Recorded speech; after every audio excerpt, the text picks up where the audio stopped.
Hi, fifth graders. Today we're going to talk about something called the coordinate plane. And in math, a plane is a flat, two-dimensional surface that extends on and on as far as you need it to. So let's take a look at a picture of what a coordinate plane looks like.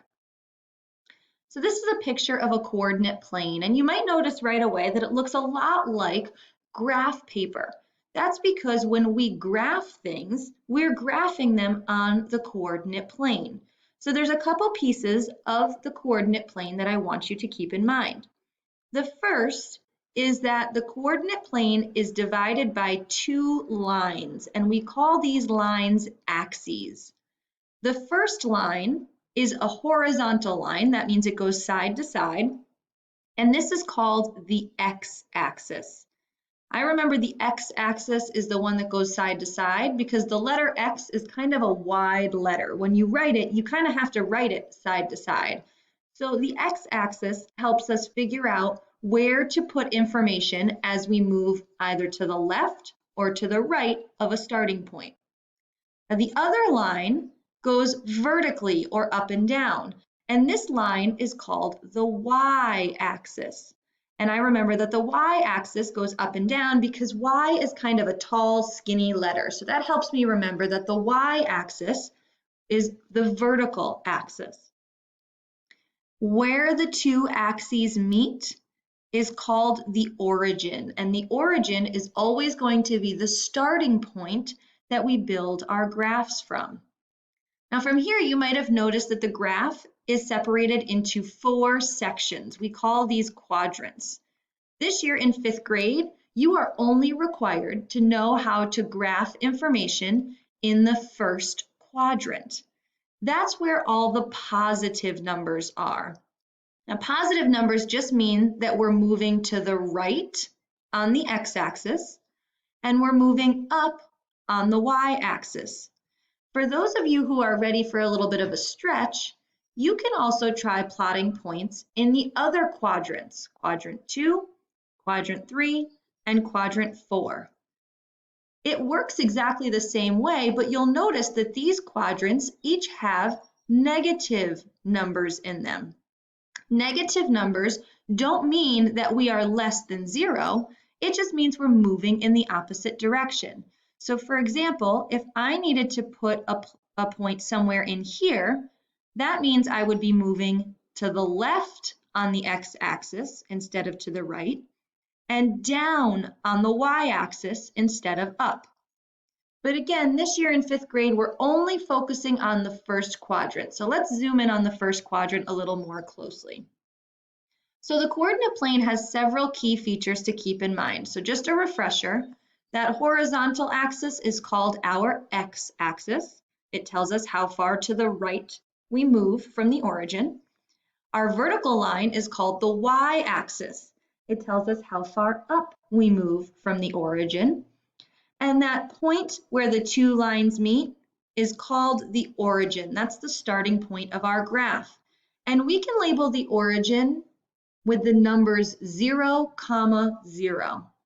Now you might be wondering, well, why am I writing 0, 0 for the origin?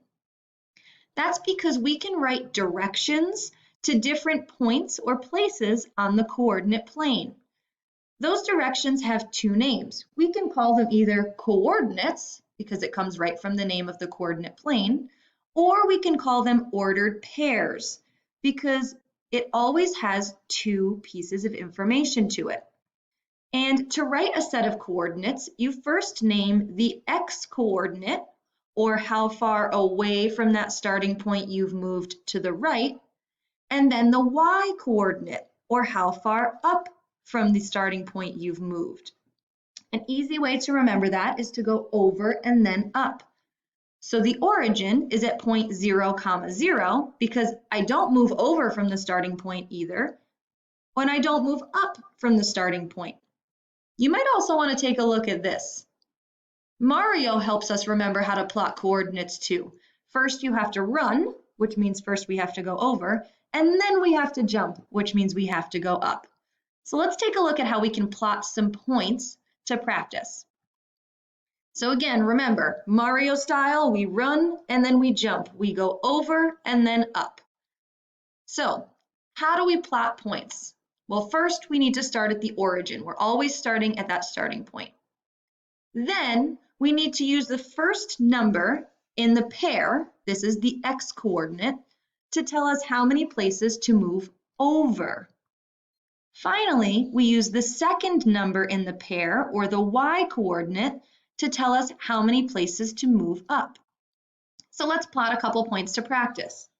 First, I want to plot the origin in green, and that will be my starting point for everything. So I know that the origin is at 0, 0. It's where the two axes meet. So now let's plot a pink dot. So I'm going to start at the origin. Now my ordered pair for the pink dot is going to end up at 2, 4. So that means I need to move over 2 spaces and up 4 spaces.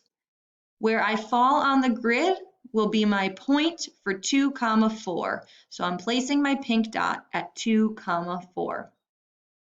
For my purple dot, I want to be at the ordered pair 9, 0. So again, I need to start at the origin. Then I'm going to use the first number in the pair to tell me how many places to move over. Since my first number is a 9, I'm going to move over 9 spaces on the x-axis. My second number is a 0 though. That tells me that I'm not moving up at all on the y-axis. So my purple dot will stay along the x-axis 9 spaces to the right. So that's where the point 9, 0 would fall. Now how's that different if the 0 comes first? Well, for the orange dot, again, I always start at the origin, and then the first number tells me how many spaces to move over.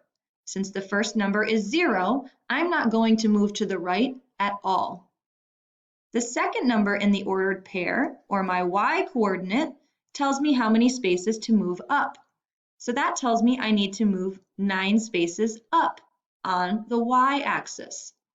That means my orange dot will end up here to show the point 0, 9. Now so far all of our points have been whole numbers, but you might see a point that has a decimal or a fraction. For example, my yellow point is going to be at the ordered pair 5, 9.5. So I'm going to start at the origin. I know that the 5 is the x coordinate. That tells me how many spaces to move over. So I'm going to move over 5 spaces along the x-axis. Then I need to move 9 5/10 up, or 9.5 spaces up. So I'm going to move up the y-axis, not just 9 full jumps, and not all the way to 10 full jumps, but I'm going to stop and place my point directly in the middle of those 2 spots. So if I went all the way to here where these points met, that would be 10.